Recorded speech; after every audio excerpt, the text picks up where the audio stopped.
Do you have the most important skills that are necessary to create a healthy relationship or to keep a decent relationship and make it even better? Do you have those skills? I'm going to list them here in this video. This is what the research evidence says.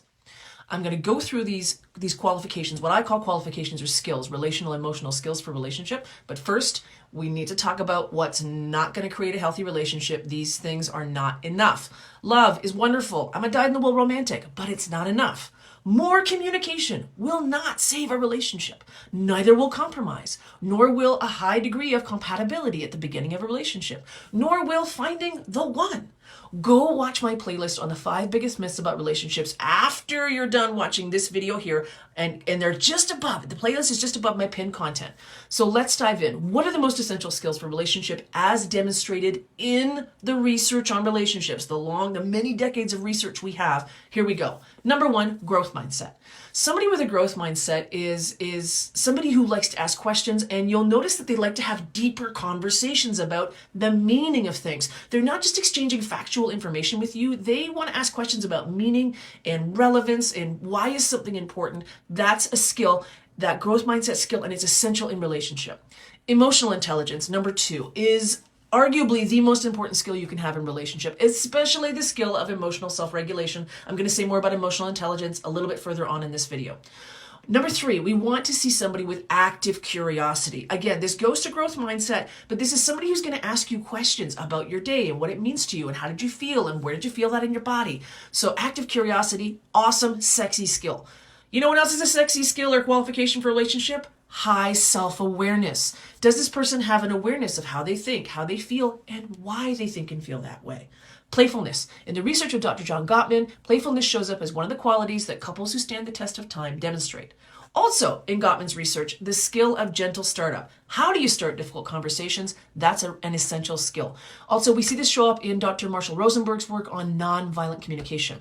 Another essential quality in relationship, flexibility. Can you be flexible? Can you adapt? Do you have cognitive flexibility? Are you willing to change how you think, etc.?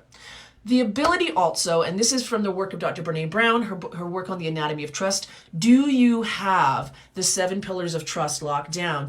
Are you good with boundaries, reliability, accountability, confidentiality? How are you with integrity, non-judgment, and the ability to make generous assumptions? That's the work of Dr. Brene Brown. Another essential skill in relationship, and again, this is like top 5, perspective taking. Can you, while knowing what you think and feel, also be really curious about and really get a handle on truly what your partner's perspective is, understand it fully to the point where they say, yes, you've got me. This skill also, this shows up in Gottman's research of turning toward our partner's bids for connection. This is an essential skill. How about meaningful accountability? When I make a mistake, when I screw up, can I go through the steps of meaningful accountability? I laid those steps out for you in a video on forgiveness. What are the steps of forgiveness in one of my previous posts? Another essential skill. Listen, you're going to have arguments, so you need the skill of repair work. How do you repair your connection after a rupture? What are the steps? What do you do? This is an essential skill. Now, I talked about emotional intelligence earlier, but I want to talk about emotional literacy, emotional competence, emotional self-awareness, and emotional attunement. These are all things that show up in the relationship research on emotional intelligence. These are component pieces of high emotional intelligence, highly qualified people.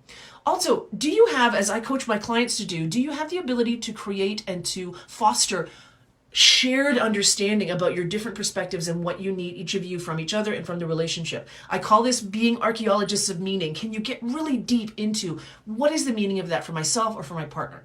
Also, do you know what the 4 types of intimacy are? This is something I go into some detail in my membership program. There's more than one kind of intimacy. There's more than one kind of closeness. There's at least 4 kinds. Do you know what they are? Do you know how to foster them?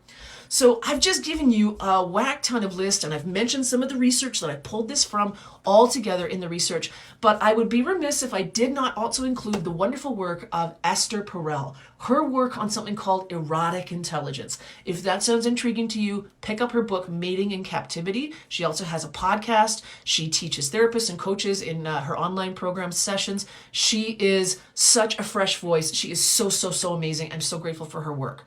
Last of all, we could talk a little bit about transparency of values, which I would say is actually more powerful in long-term relationship than compatibility of values. And so that's an essential quality as well, is are you transparent with yourself, and can you be transparent with your partner about what your values are? That in some ways is more important than are your values identical or exactly the same. It's nice to have some overlap in your core values, but again, if you're transparent about your values, in many ways that's more important in a long-term relationship. So there you go. I've just really quickly debunked the myths about what will make a relationship last, and I've given you the list of essential skills and abilities and tools that you need to foster long-term love, to be able to create and to nurture and grow your closeness that'll stand the test of time. I'd love to hear from you in the comments. I love answering your questions. So hit me in the comments if you've got questions, and take care now, y'all.